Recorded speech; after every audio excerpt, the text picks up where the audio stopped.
right, Fourth and Long, episode 9 coming at you a little bit later than normal. Unlike the rest of you clowns that sit around and wait, we have lives.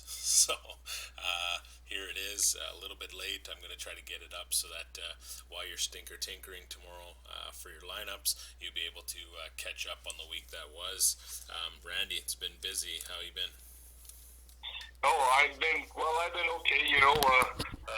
Bama lost today, but Longhorns won, so I'm like, whatever. We'll see. If the Cowboys win tomorrow night, I'll be happy for sure. The balance that is. Yeah, no, what a college game that was, and if you guys aren't watching college sports, you should start doing it. You're gonna find out who could be potential steals, right? We always prepare for drafts, so college football is something else right now. But let's just get into the topic at hand, which is our league and the fantasy world. Um, do you want to start us off with a particular topic? I'll start off with the highlight, my fantasy highlight. Not much of a shock here. I mean, he really could be picked almost every week. That's Christian McCaffrey, running back for the Panthers. You all know who he is. Texas Walker Rangers, basically the anchor of his team. Uh, Really, this is the kind of guy you can pick every week, but we like to mix it up a bit. So we often will skip over him. But I figured this week it's time to give him some love because he deserves it. 146 rushing yards, 2 rushing touchdowns, 20 receiving yards, and 1 receiving touchdown. This guy just finds the end zone. He is the entire Panthers offense, it seems, even without Superman in there, who may not even be there, but that's another story. He's definitely the best fantasy player of the year. Barring a fall off the cliff or major injury, he will definitely be the highest scoring non-quarterback, and he'll probably beat half the quarterbacks the way he's going. Um, every single week he gives Cody a chance to win. He gets all these big points. It's like basically a guaranteed 20 or 20, maybe 25 points, maybe even more, just coming out of your running back position. You can't get any better than that. And this is the kind of guy I'd have to, just as a quick look at the standings, Cody is in the playoffs at the moment in the 7 seed. But man, with someone like McCaffrey in your lineup, that's a real scary play. You don't want to be facing him in the playoffs. And that's why he is my fantasy player for this week, because it's just one of those good weeks that he always has. Yeah, no, McCaffrey is an absolute stud, and to your point about Superman not being like, it's kind of interesting. I'd like to know, based on the year, how many of his touchdowns were in that, we'll call it Cam Newton rush end zone. You know what I mean? Like where he would kind of do a play action and kind of run those in himself to jack his numbers up. McCaffrey's benefiting from that because Allen isn't that type of quarterback. So he's definitely getting bonus on top of what he's doing. But he's having an absolute monster year, and no, it's an excellent pick. My fantasy highlight, I think, could probably be competing against McCaffrey for MVP of the league is Russell Wilson from Shelley Told Me To. 47 points, 378 yards, 5 touchdowns, 0 picks, 3 sacks. You have to remember, if you guys watched that game, interestingly enough, Seattle was down 21-13 at halftime and came back to actually win it based off of a Wilson touchdown in overtime. Um, and it's interesting to continue to play like that when your defense can't take the pressure off your offense, right? They did not have a good outing against Tampa Bay, so Russell Wilson continually had to push the field, which bode well for Selby. Only 4 times this year he's been below his projection value, which, by the way, have also been 22 points, and he's had 245 plus point games. So he's had some big games, but also his average is really good. And speaking of average, he's leading the league in 28 fantasy points per game. That's clutch from any roster spot, but especially the quarterback. Like I said, I think he's a potential MVP candidate, truly is, and I'm sure Selby's loving his Seahawks quarterback. So for me, Russell Wilson was a highlight of the week. Yeah, definitely a good pick for that one as well. Even as quarterbacks go, he is solid as they come, and not just solid, but like he has the potential to score touchdowns, multiple ways, just like McCaffrey does. So that's where you get your big points out of. Yeah, and just a side note there too. Interesting stat that I actually heard. Did you know since 2017, while targeting Tyler Lockett, he has never thrown an interception that way? Hey, That's that's interesting. phenomenal. If you really think about it, because who's their number one wide receiver? Lockett. He might get pushed into double teams. Probably the best corners are going up against him. He has never been picked while targeting Tyler Lockett. So I just thought I'd throw that in there. Hey, that's no fun. I'm just going to go right into the bust because I don't know. With Bama losing, I might throw a little bit more salt in your wounds here. For me, the bust was Mark Andrews, tight end, Jägermeister's Baltimore Ravens. Only 2.1 points, 3 targets, 2 receptions for 21 yards. Yes, and I'm going to give you a little break. He did play the New England's defense, who obviously we know is unreal. Third fewest to the tight ends. But do you remember watching the game? Baltimore dissected that defense like no other offense has this year. And that's why I'm surprised that Andrews didn't get more looks, especially since only one touchdown of I think they scored 37 points. Only one touchdown was a pass. So it's almost like, well, where was the play action to kind of open up those pockets to drive the field and get Andrews some love? He has 10 receptions for 20 plus yards this season, which is most among the tight end position. But we didn't see those stretch plays like Andrews is normally known for. I know Jake's been getting a lot of offers prior to you acquiring him. I think you made a good trade. We discussed that previously on acquiring that particular tight end, which bolsters your roster. But shortly after making that transaction, I would imagine that you were probably a little disappointed in that production value. And he's been held under 50 yards in 5 of the last 6 games. So he could have a bounce back week. He's got Cincinnati this week. But Randy, the question I wrote down here is: do you question the trade to acquire him now? Uh, I can certainly see where that would be something to look at. I definitely, it definitely cost me a lot in that trade. Getting rid of Stefan Diggs, especially since his counterpart Thielen has been hurt and is probably gonna miss this week's game and then the bye week and hopefully comes back healthy. But yes, the main thing is the only reason why I don't question it too much is because of who my tight end was. My tight end uh, was Delaney Walker, who after playing well week one had done nothing, and he probably would have had an even worse game if he was healthy. So it's the kind of thing where it's either I take Andrews, and sure he hasn't been as well lately, but he's at least got me positive points. Whereas I have to try to find a tight end on the waiver wire, which is at the best of times is hit and miss. It's the kind of thing. Yes, was I expecting more? Am I expecting 8 points or more, or double digits most weeks? I am expecting that out of him. But yeah, that was a tough matchup, and yeah, certainly a good pick for the bus because I was expecting more out of it. Yeah. Well, who do you got? Well, with that, I'm going to continue to pile up and pour some salt in my own wound. I'm going to pick my bust as my quarterback, or was my quarterback, Gardner Minshew. Minshew madness, mustache madness, whatever you want to call it. It seems to be it has petered out because Foles is back from injury and he is the starter going forward. I'm just looking at Minshew's stats there in London: 309 yards. That's okay. No touchdowns. Well, that's pretty bad. 2 fumbles. That's bad. 2 interceptions. That's bad. Total for 8.26 points versus a 20-point projection. So yeah, that's a big disappointment. I am basically projected to get like 110, 112, 115 points for every game, and if my quarterback can't reach double digits, well, what chance do you really have? So that's the kind of thing where even in this league, if your quarterback doesn't get you 18 plus points, you're really behind the 8 ball, and that's the kind of thing that less than 10 points. I don't know how you could possibly catch up with that one. And like I said, I dropped Minshew right after that game. Found out that Foles was replacing him, so I picked up Foles, and he's going to be the guy I ride into the playoffs. Yeah, well, I mean, Minshew mania, right? I think it's one of those ones where obviously you hopped on the train. and you profited before its last stop. So tough, because it was very interesting for a while there.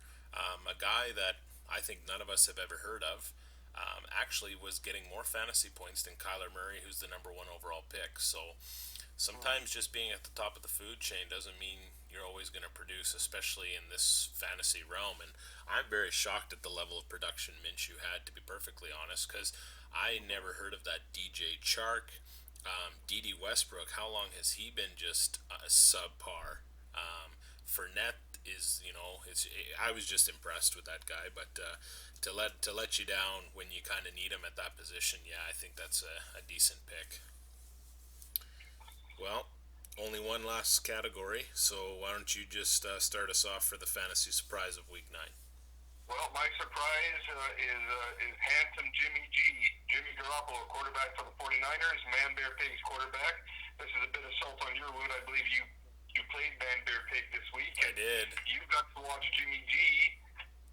Basically, Jerry picked him off waivers not long ago. 317 passing yards, 4 passing touchdowns for 36 points.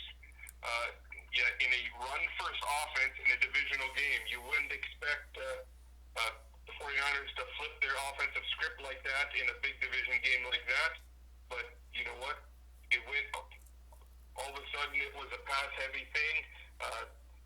That Emmanuel Sanders, who we might get to, this is a bit of foreshadowing here later on in the podcast. He's looking like a godsend for those 49ers. Now they've got a better wide receiver to go with their good tight end and all those good running backs. He beats his projection by 16 points, which is always good, and that's the big reason why Jerry beat you that week.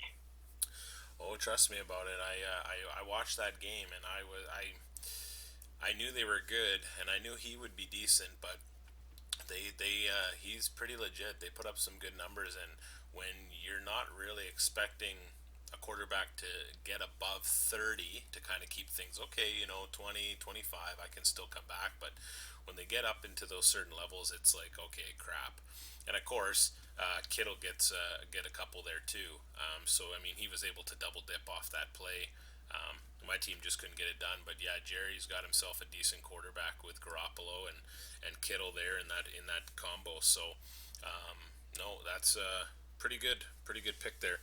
Mine is a little bit different. It's running the ball. I think we all were a little shocked to see the production value of this guy, Kenyon Drake. At the time, he was the Condor role. Now he was acquired in a trade for the Devil Raiders, but he had 24 points, 15 attempts for 110 yards, one touchdown, 4 receptions for 52 yards, and just basically needed a new home, I guess. Miami's just the death pit of running backs, and he went over there and got himself a new home. Now, he might be getting booted out because DJ and Edmonds didn't play, and we'll see where this lineup shakes down. But that was the second best game of his NFL career, was what he had the other day. And he did that, remind you, against the NFC's second best defense in San Francisco.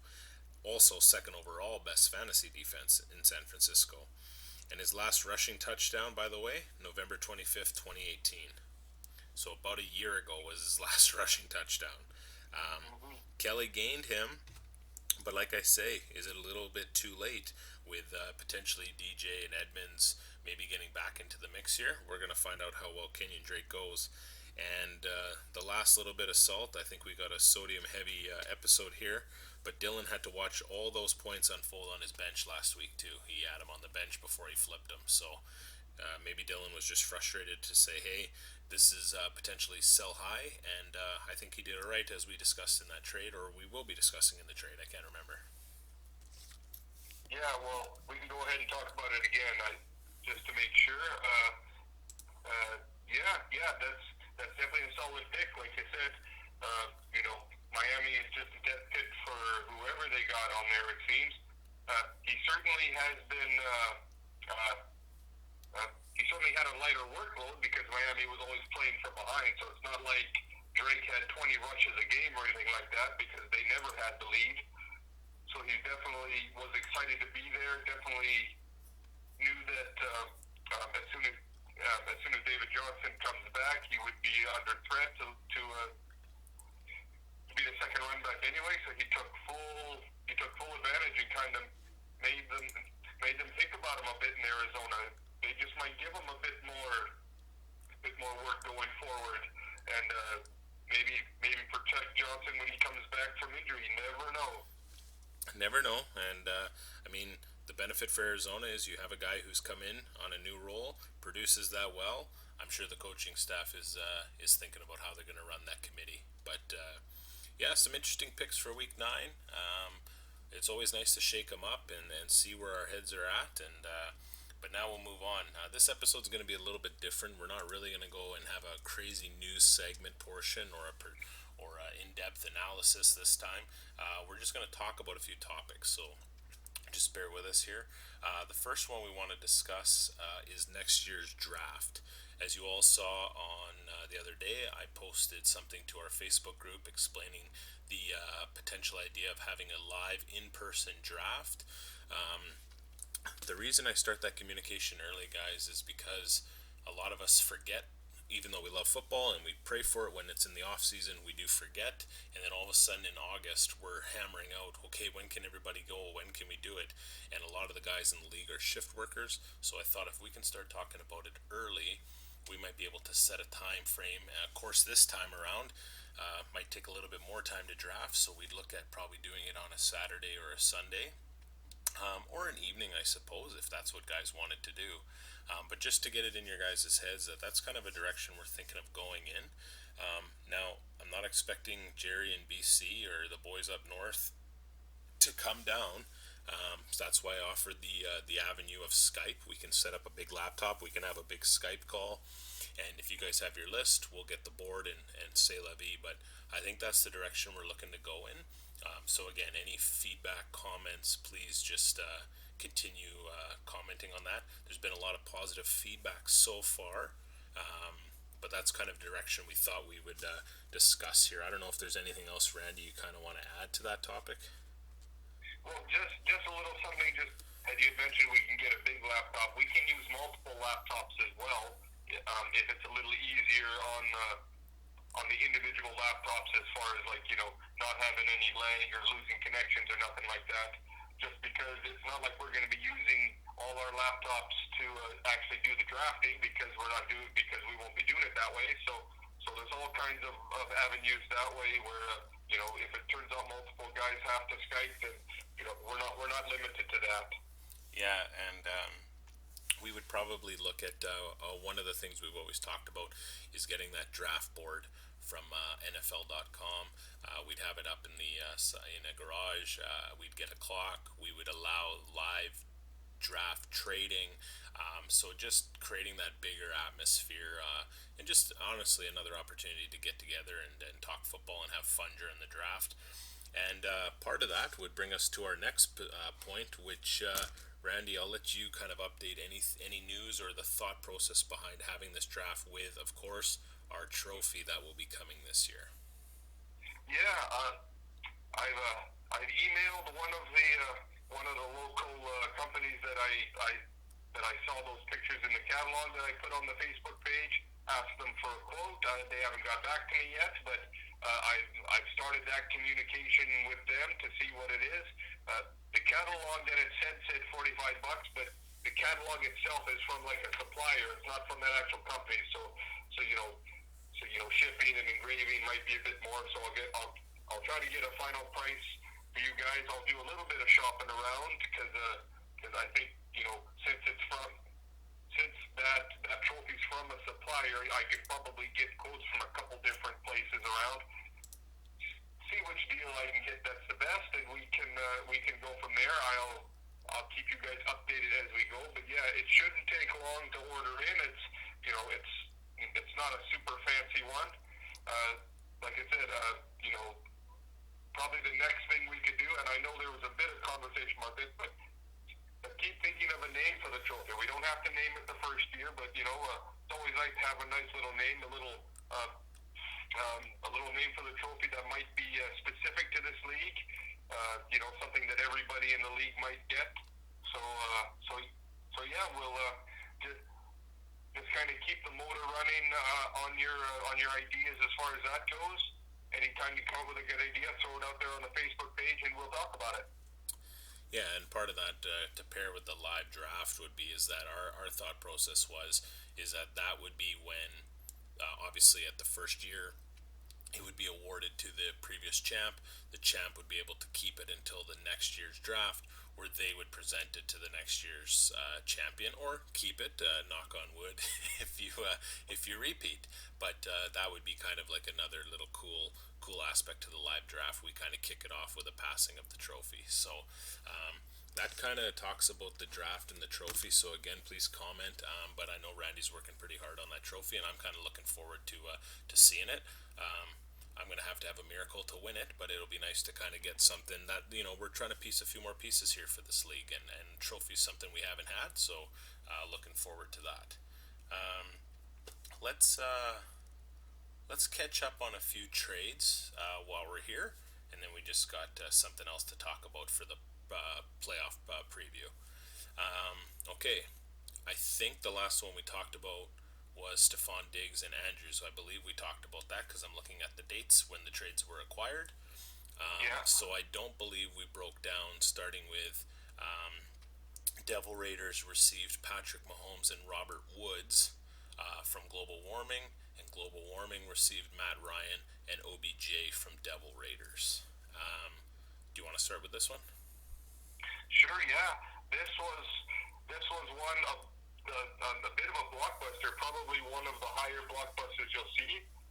As most people who have been shopping for quarterbacks, myself included, knows, at that time Kelly had, of course, Matt Ryan, but he also had Drew Brees was waiting for him to get back from injury, and it's basically like as soon as Brees is back in playing, Matt Ryan is pure trade bait, and this was a very good offer. Obviously, Kelly got another good quarterback in his place, foreshadowing again, he's trying to flip that one as well. It's kind of amazing now. Robert Woods, the guy that I picked up, he's been flipped around a few times this year. It seems, it always seems to be. So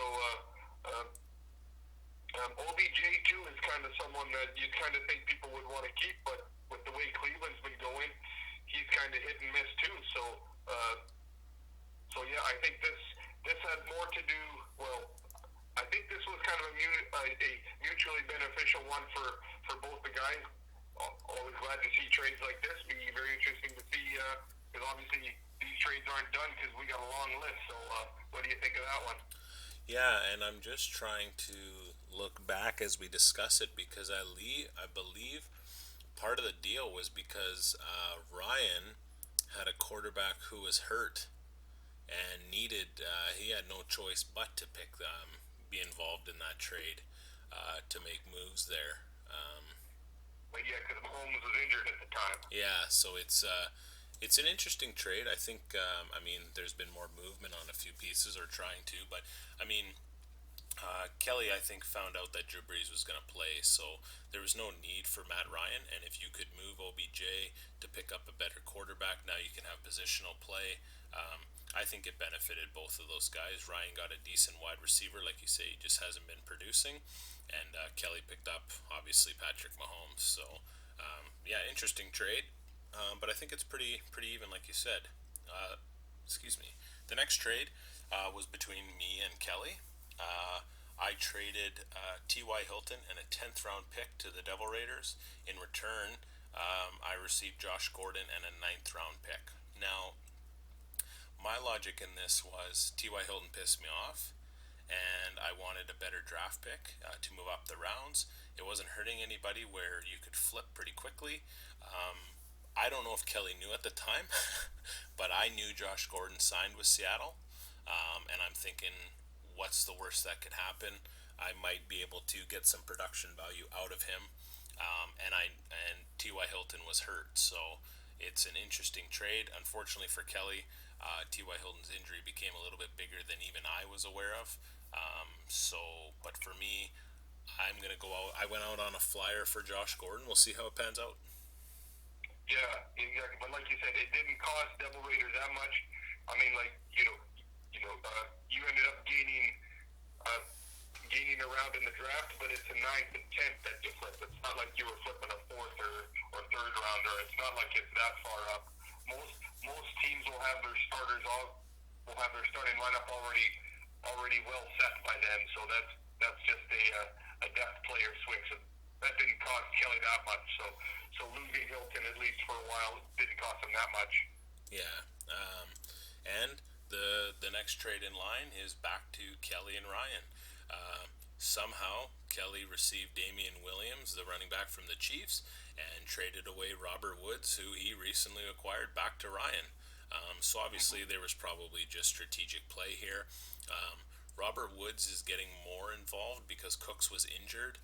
Damian Williams, I know I traded him to Ryan in the Barkley Hopkins kind of combo trade, and I'm kind of not surprised Ryan moved on from him. Just the production value has not been there. I think McCoy's taking over a bit, and they seem to be very pass heavy, as we assumed in Kansas City. Yeah, yeah, yeah. That's the kind of thing about those running backs there. You'd think, because with the success they had with Kareem Hunt, the Chiefs did at least. With Kareem Hunt, you think, well, whatever starting running back takes his place will be high value. It hasn't quite been that way for whoever's had Damian Williams throughout the year, and yeah, just more flip flopping on a couple players that have been traded multiple times. Next trade is Old Dirty Bastards receives Sonny Michel from Clueless in return for AJ Green. Now, I'll let you start with this one because this to me was this is an interesting trade. Yeah. I think this is something where I know obviously Jake's trying to improve his lineup wherever he can. Obviously, picking up Sonny Michel is probably a pretty good. It's probably a pretty good start. He's definitely solidified himself as the number one back there in New England, which as we've discussed over the years hasn't always been that great, but he's definitely, James White is basically just a third down receiving back. That's all he is now, and he doesn't do that much. So yeah, Sonny Michel is the guy that does the most in that Patriots offense. It's an improvement for him. AJ Green with his injury, and then now, it looks like the Bengals are they're even benching what's his name there, Ginger Boy there, Dalton. Yeah, they're even benching him. So I don't know if AJ Green is much valuable at all, but it's not like Allen was giving up his best running back either. So I think this was a great benefit to Jake. It didn't cost Clueless all that much, just to try to see if maybe AJ Green could come back and could be an improvement for his wide receiver core. Well, and the trade deadline has not come and passed yet. We do know we can do off-season trading in this league now, but I think for Jake, it sucks when both your keepers last year are no longer on your roster by the halfway point. And I think AJ Green just didn't come into this year fast enough for Jake to kind of decide or maybe even be potentially better trade bait. And I think it's a good offload for Jake. And like you said, for Allen, it's really not hurting his running game. He's taking a chance. And who knows, maybe Green comes back and he's able to flip him or take a shot. But with the timelines that are, I can't see it happening. But and then the last one posted is Kelly again. The Connor Roll, or Dylan, made a trade. So the Connor Roll received Miles Sanders and a round 6 pick for Kenyon Drake and a 9th round to Kelly. What's your thoughts on that one?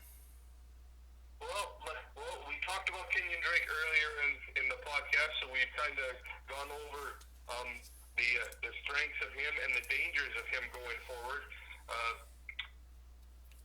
Miles Sanders isn't really doing not all that much. Sure, I mean, against the Bills in Week 8, he got his first rushing touchdown, but he's had a couple double-digit games. Yes, he's the number one back there in Philadelphia, but they're not really running the ball all that much. He's not expected to do too much. Not really sure. This is basically like a not too good running back swap. Uh, Definitely, I'm beginning to think when I look at the draft picks that I think um, this is definitely a sell high thing. The flipping of the draft picks is worth it if Drake continues and remains doing well in Arizona. But if he ends up being the second back and it's harder to get points, unless he's like a goal line, uh, unless he's a goal line option getting touchdowns, I don't think Kelly wins this trade. I think he gave up a bit too much. This is one of the widest draft pick flips that we've had, a 3-round difference. Most of the time, it's just 1 round here. So yeah, this one obviously like any trade, it's wait and see who wins it. But from what it looks like going forward, I think Dylan won this trade by a little. Yeah, I think, like I touched on, I think Dylan noticed the sell high value for Kenyon Drake. Kelly was obviously looking to bolster his running back depth. With a sell high, it comes with a bit of an ask, and I think you're right with the draft picks. I have to say, I'm a little shocked that Kelly went 3 deep in the rounds. Maybe a 6-7, 6-7-8 would probably be better, even a 7-9 would be better. Just because I'm not sure the value of Drake or Sanders, like you mentioned. But no, I think this is a mediocre running back flop. But Dylan came out on head, and I mean Dylan's probably not going to keep either one of those guys regardless. So to gain another 6th-round pick, and I'm not sure if he lost one in previous drafts, but to have another 6th-round pick for that particular trade, yeah, I would take that too if I was Dylan. So that's what's posted. We really just kind of talk about what's officially been posted. Remember, November 16th, next Saturday, is trade deadline. Get them in before then. Just an FYI, and I'll post it again in the league, so I'm sure everybody check your phones this week. Don't be that asshole who lets a trade get away from you because you didn't check your phone. And last but not least, just quickly here, that was to finish off this episode. I think for the next ones, and as they come in, we're probably going to start playoff projection or predictions, and maybe when teams solidify playoff spots, which should be coming up very shortly, we'll probably break down that team and discuss as to why we think they got it or deserved it. So you're going to start seeing some playoff predictions, and maybe. Playoff? Yeah, Jim Mora, is that you? Our first dial-in. But maybe the vice versa. When teams get eliminated, let's maybe break down what went wrong there too. So, and then of course once we get to playoffs, you'll start seeing the playoff breakdown format on what we like to do. So we thought we'd just kind of touch base on a few things, just a little housekeeping, if you will, moving forward. But that kind of concludes episode 9, unless you have anything else you want to add, Randy. Nothing else to add at this moment. Just looking forward to the guys that are coming out for the wing night in a few weeks. Looking forward to that, and looking forward to next week's podcast. Sounds good. Well, good luck this weekend, everyone, and we'll talk to you next week. Take care. See you later.